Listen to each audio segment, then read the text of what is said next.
Joining us right now from our Sixers, all PHLY Sixers show. I love him. Kyle Neubeck. Kyle! Woo! Good morning, gang. How we doing?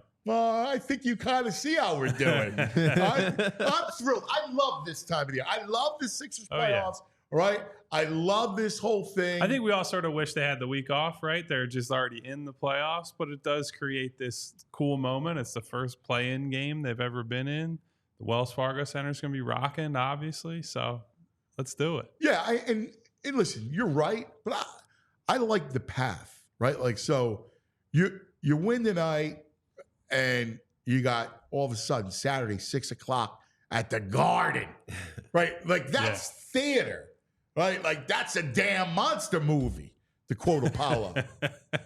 Well, listen, I have selfishly been rooting for Sixers Knicks for a while because it's easy to get back and forth to New York, but also because the environment for those games will be incredible. Like, we love to take shots at New York as Philadelphians, and we give it back to one another.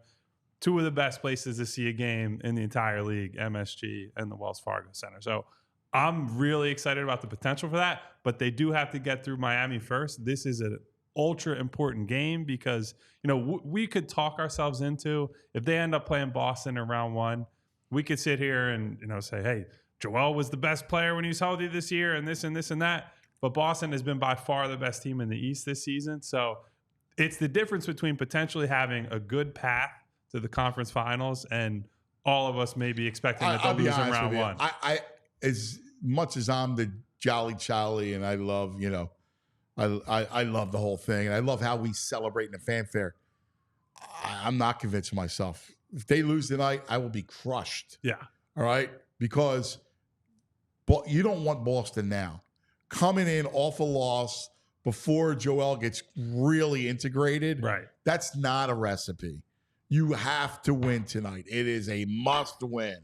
And then we can talk about the Knicks. And I agree with you. I worked up there for a long time, covered a million games at the Garden. Yeah. One of my first games ever was a Jordan 63-point game at the Garden on a Sunday afternoon. Like, you know, that place is storied. It's a special building, and in part because the players believe it's a special place. The guys who play road games there get up for those games. But look, we're putting the cart before the horse. I agree. Here, let's right? talk about tonight, and let's talk about one of the things that I don't fear. Listen, Spoelstra's fantastic, right? He's terrific. Great coach. They're vampires, Miami. We know about Butler. But here's what I don't fear. I don't fear the zone. We just got done talking about it. I 100% agree. Right? You got zone, but this isn't Ben Simmons and you got to run Korkmaz out and have Korkmaz play 32 minutes because you got no one that could beat his zone.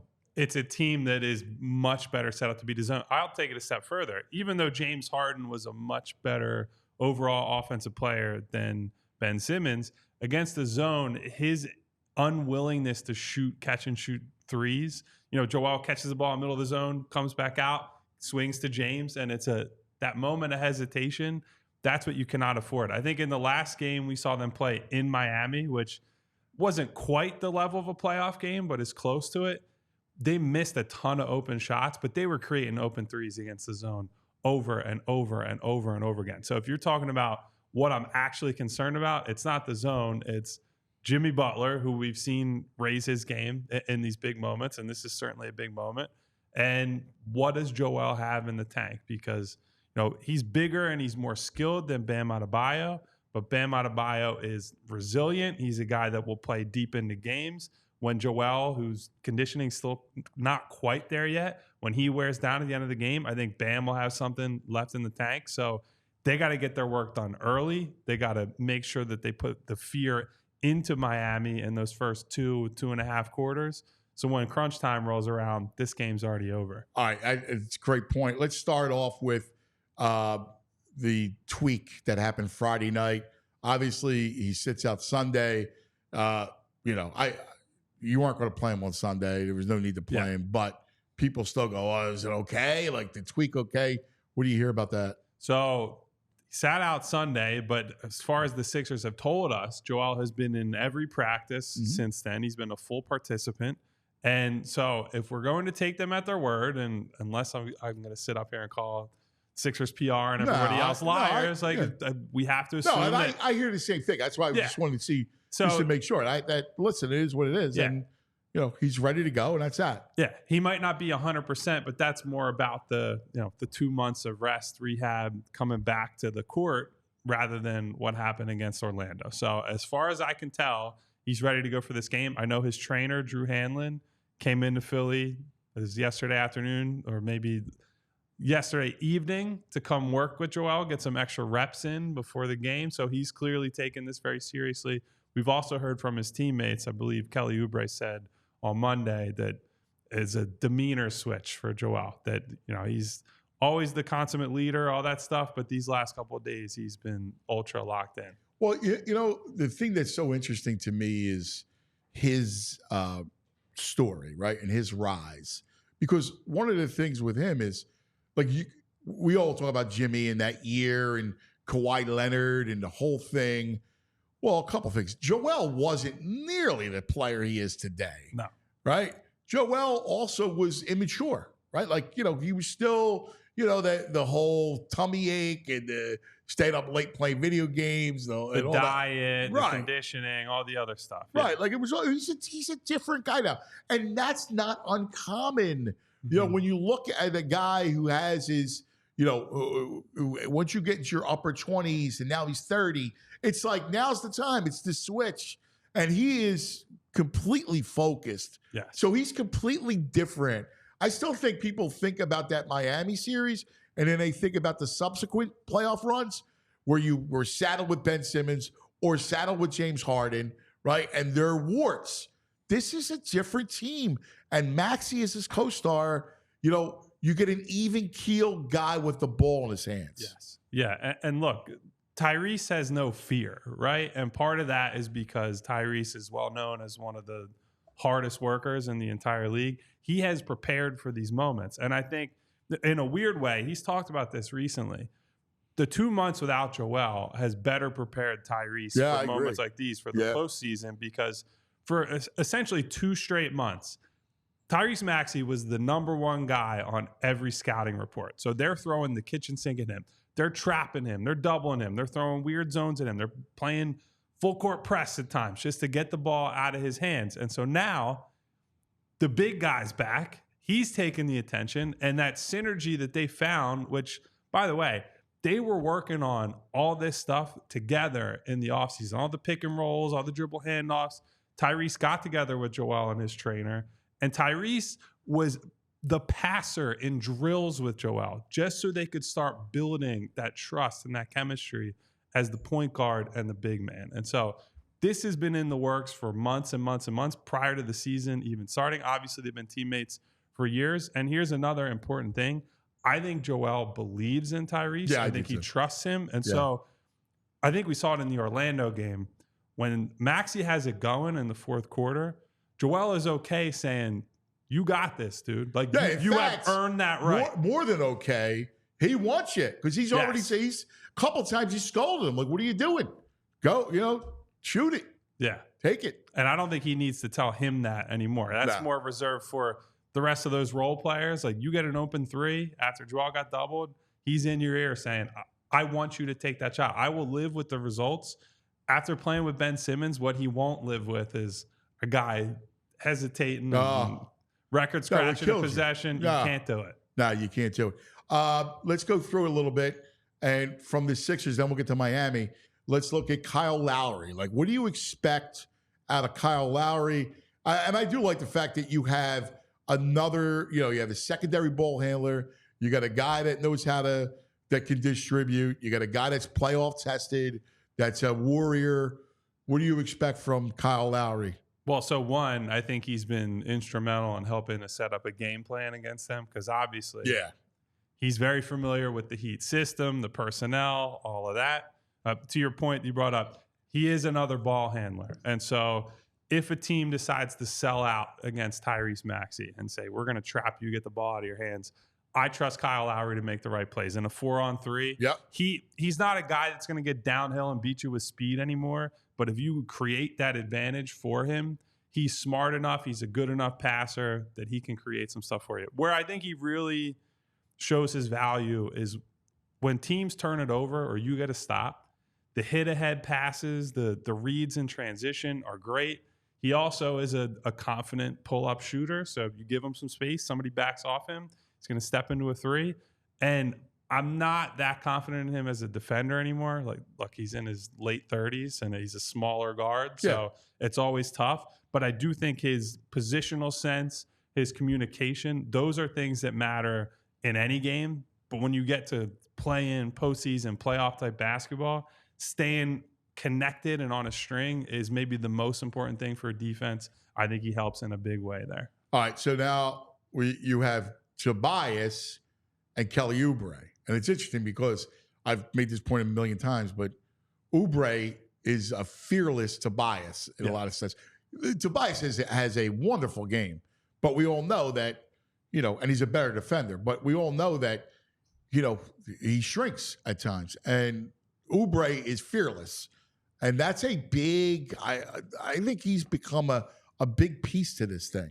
I think you could argue he's their third most important player coming into this playoff run, because I completely agree with you. Like, maybe Tobias is mechanically more skilled in a few different ways, and maybe he's better in certain matchups.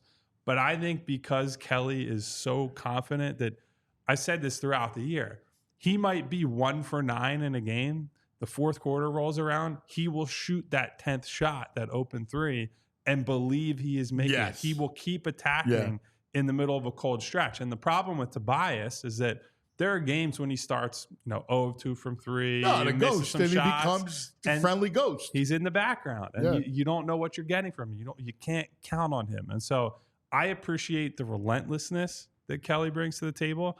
I also think over the last month and a half of the season, he's changed his game in a positive way. He's been a better, more willing passer. He's been more engaged as a defender off the ball. And so, look, you had all that up. He's got the size. He's got the athleticism. He will be defending guys like Jimmy Butler if they're going to go on a big playoff run. So high expectations for Kelly based on the last month or so of the season. All right, no Melton tonight. So we know that. It sounded like he's dicey for whatever this playoff run is. And that leads us to Buddy Hield because, with Joel, I mean, when he plays with Joel, you got to think that Nick wants to stagger the rotation.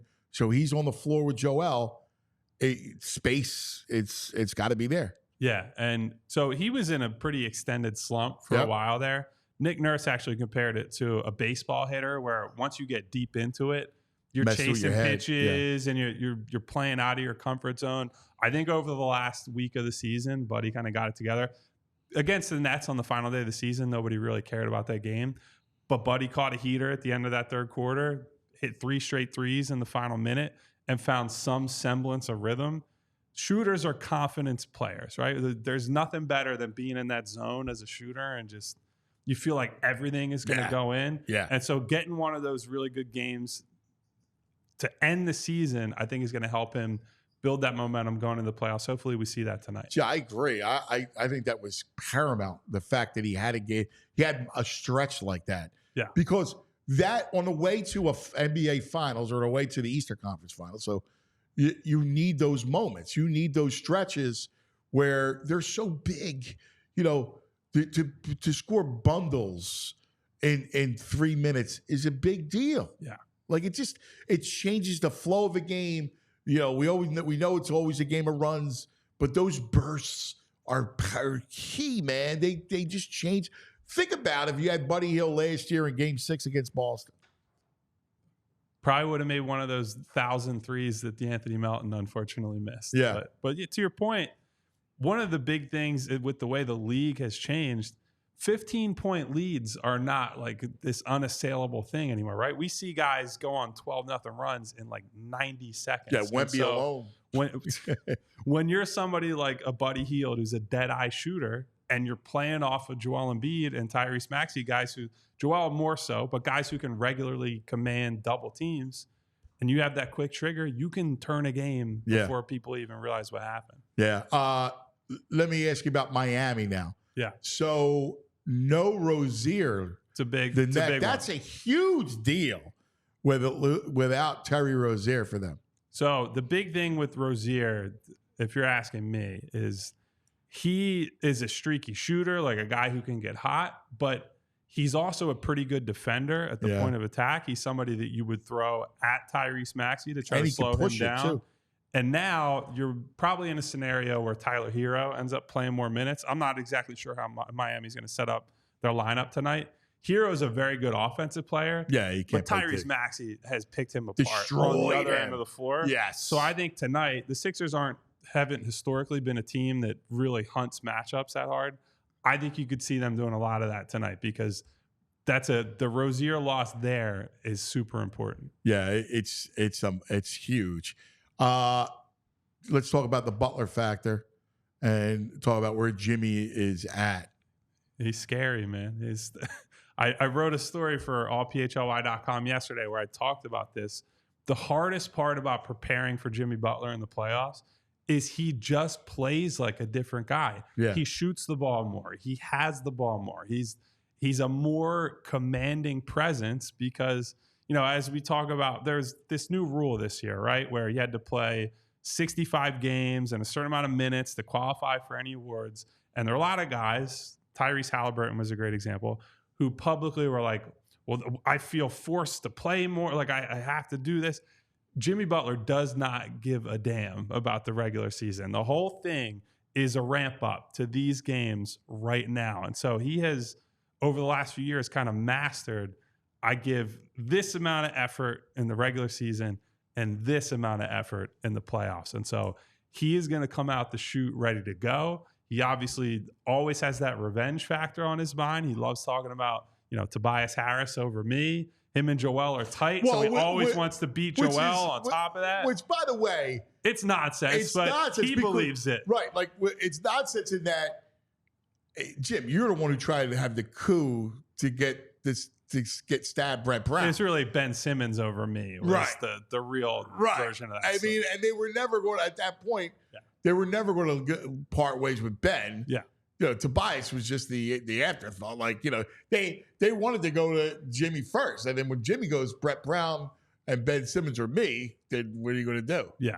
But to keep it to the present day, Jimmy is just a really annoying in a good way player to play in a playoff series because he does all the foul baiting, some of the stuff that Joel does, the pump fakes. And so you have to he's got gamesmanship, man. Like, that's a veteran who knows how to play the game, man. He knows how to get to the line.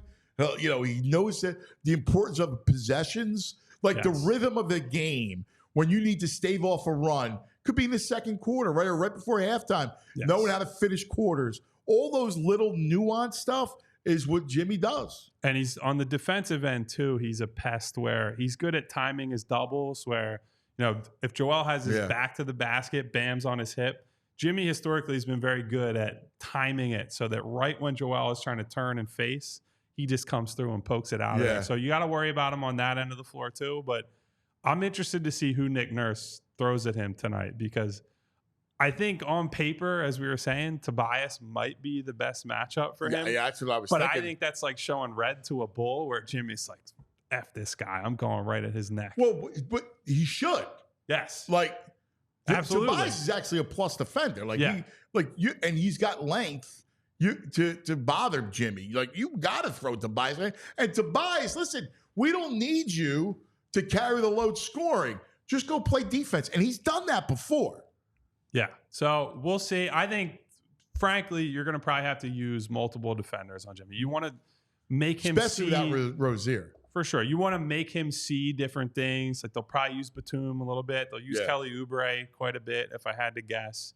And you just don't want him to feel comfortable. Where you get in trouble is when Jimmy, to your point, is like in a rhythm, in the flow of the game, and just says, I'm going to get a bucket here, and I'm going to defer here. And just he knows where the help is coming from, mix it up, change the matchups, and that's probably the best path against him. They win tonight?